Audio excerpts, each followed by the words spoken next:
The future, a world where the quest for truth has ended. Do you believe in the supernatural, Mr. Vandarius? I'm not surprise! The Shader will bring hell to Earth for thousands of years. Shock Division, kill them all! Spirit Blade, a full cast audio drama. Download the Legacy Edition of Spirit Blade for free at spiritblade.com. Hey guys, Peter Franson here from christiangeekcentral.com and Spirit Blade Productions, continuing my celebration of UN-E3 2020, reacting to the Wholesome Direct 2020 put out by the Wholesome Games YouTube channel that presented a collection of really indie games that are going to be coming out in the next year or two that are specifically intended to be wholesome, and they kind of define wholesome as being games that allow players to express love and compassion. So they're not necessarily without darker themes or mild swearing, which is the case in a couple of these games, you know. I didn't see any that had any violence in them or that were out and out, you know, disturbing or anything like that. So I think if you are, you know, if you're used to hearing people say, oh, video games are so violent and video games are blah, blah, blah, blah, blah, then you might want to turn them on to this little direct and or just educate yourself and let yourself know what things are out there. I did do some quick homework on all the studios represented in this presentation, and none of them that I could tell were Christian in their background. There just seems to be a growing desire among developers, and hopefully, you know, in response, you know, along with that, an audience among consumers for games that are not necessarily the same dark, violent, you know, type of thing. Now, if you've watched my content before, you know that I'm a firm believer that violence and, you know, those kinds of dark themes in games are not necessarily sinful to enjoy. In fact, we can enjoy those things in a very God-honoring way under certain circumstances. But for some people, it is going to be sinful to engage in those things, or it's going to be a source of temptation, and so they'll want to avoid that kind of content. And so I think that having content like this out there, even though I'm not the audience for it, is really great. There were just a few games that stuck out to me that I'll kind of draw your attention to. The first one was Kind Words. The description on Steam says, a game about writing nice letters to real people. Write and receive encouraging letters in a cozy room. Trade stickers and listen to chill music. We're all in this together. Sometimes all you need are a few kind words. And so this is a game where you actually, I mean, I don't know how much of a game it is compared to a platform for sending out encouraging messages to other people and receiving encouraging messages from other people who maybe know a little bit about your circumstances. I looked at the Steam page, and there is a thread here called Negative Responses that immediately caught my attention. The poster writes, despite what the theme of the game is, has anyone ever gotten any toxic or insensitive replies when sending out a letter so far? I know it's probably inevitable to get at least one eventually, but I'm curious how everyone else's experience with their time has been so far. The vast majority of responders to this comment said, no, I've only had great experiences with this, which would indicate that either, you know, people are just involved in this game or playing this game because they genuinely want to have and give those kinds of messages, but there have been a few. Let's see here. One person said, I've gotten one toxic reply in my playtime. Another person said, the most I've gotten is people giving me poor advice, though it's clear that their intention is pure. And there are a couple others with similar responses of either like someone that gave kind of like a gruff advice, like just walk it off or whatever, which maybe they meant well, but it just came across the wrong way. They didn't know, and you know, one person said, I have to admit, they didn't know enough about my circumstances, or based on what I told them, I can see how they would respond that way. And so I love the idea here, and I think that it could be a nice supplement to other things that a person might be doing to deal with their valleys in life and times where they would need some encouragement. And so I definitely want to say that very clearly, that I think this could be a good supplement to other things. But I think it needs to be only a supplement. I think when we're in the valleys of life, we should be looking for encouragement and support from real people that we are whenever possible, able to meet with in person, breathe the same air, share the same space with them. And as believers, I think it's especially important that we look for encouragement and support from those who are also following Christ, because you can get all kinds of advice and counsel out there that is well-meaning, but could in fact encourage you to do the wrong things or to think the wrong ways, or could just end up be out and out discouraging in a way that's not subtly harmful, but is just like out and out harmful in the moment. And so I think it's a really interesting idea, and I applaud them for kind of moving in this direction with a game. But I do think it's important to realize what the place of this kind of experience ought to be in our lives as we engage with it. Let's see. The next game that jumped out to me was Spiritfarer, and this came along with them talking a little bit about their definition for what they mean by wholesome games. And as I mentioned, they're being a wholesome game according to this spotlight doesn't necessarily mean they're not dealing with darker themes. And I think kind of in line with my comments about kind words, there's also something worth saying about spiritual themes.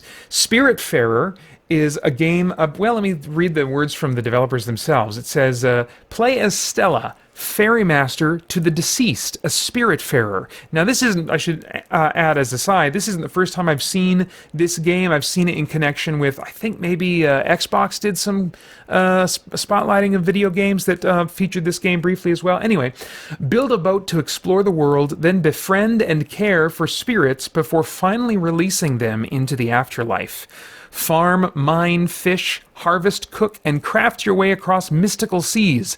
Unwind for hours into cozy and relaxing gameplay. Join the adventure as Daffodil the Cat in two-player cooperative play.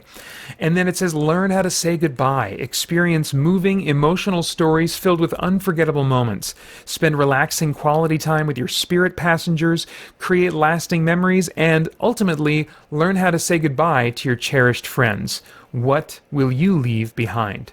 And so I'm open to seeing what this game could be. I think that if handled symbolically, or at least if chosen to be interpreted symbolically, then maybe people from a number of different worldviews could get something cathartic out of this. But when you're dealing with a topic like the afterlife and talking about saying goodbye to people, these are very real issues that we are all dealing with or are going to have to deal with at some point in our lives. And as I have been more and more in recent years contemplating issues of my own mortality, trying to figure out how to sort through some of the sobering, heavy thoughts that are recurring more and more in my mind, I don't want something that is merely going to be some nice sounding ideas or some metaphorical ideas. I want some concrete truths that I can hold on to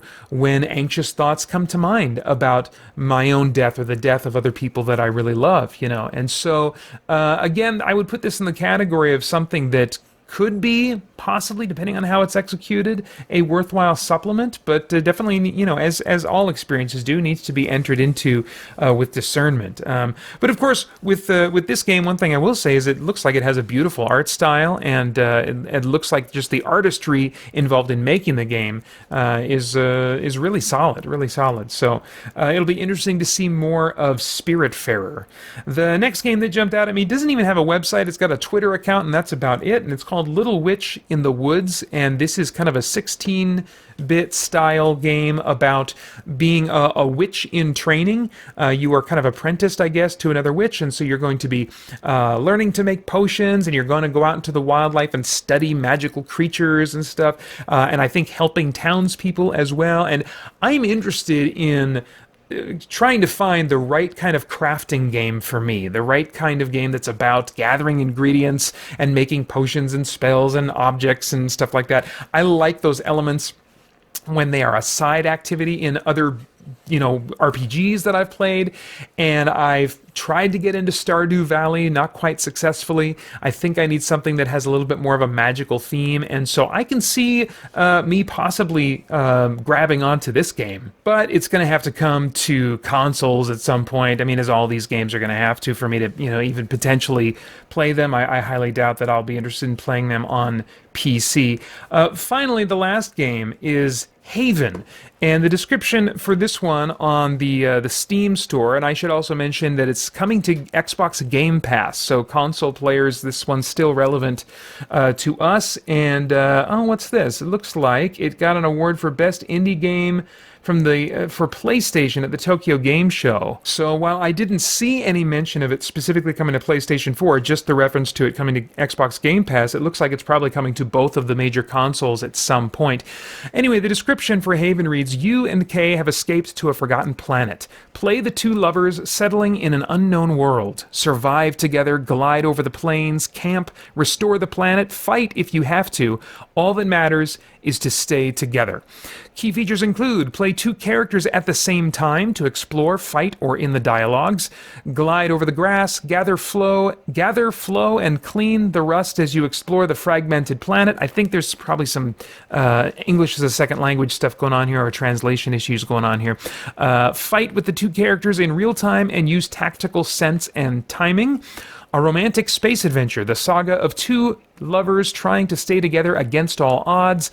Play a couple, follow an intimate relationship treated with maturity and humor. I'm interested in their calling out the word maturity. I think that so often in romances, in games, comic books, stuff like that, they don't deal with a long-term relationship. It's about relationships that are just kind of getting started, and will they, won't they is the big question, and I'm interested in the idea that this could be a story about an established couple. Of course, I'd love for them to be married and believers and all that kind of stuff, but I think there's still going to be a lot that I could enjoy from this, even just looking at it from a secular standpoint as this mature, committed couple that have been in a matured relationship. Matured meaning been around, been involved for a long time.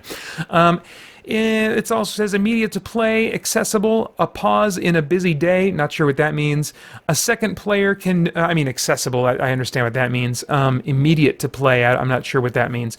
Maybe it just means easy to pick up and play. A second player can join in or drop out anytime in co-op to share the adventure. And that was a big selling point to me as I looked at this, because I thought, I wonder if this would be something that my wife and I would enjoy sitting down and playing, if it's easy and accessible to just kind of get into, and it can just be, as they say, a pause in a busy day, maybe just like a brief game that's easy to pick up and then put down, without really investing in deep systems and stuff like that.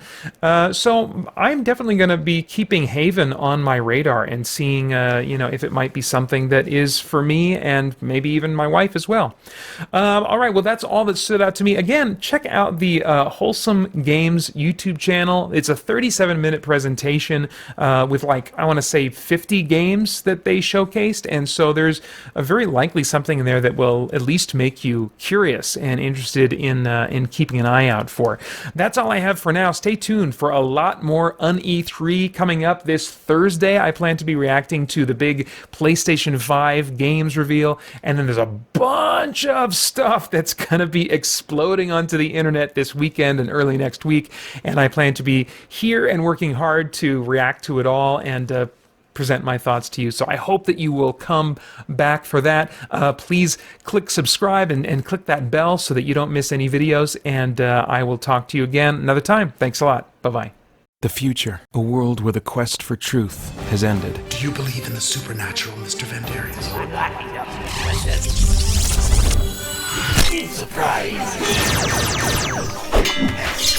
The Shader will bring hell to Earth for thousands of years. Shock Division, kill them all!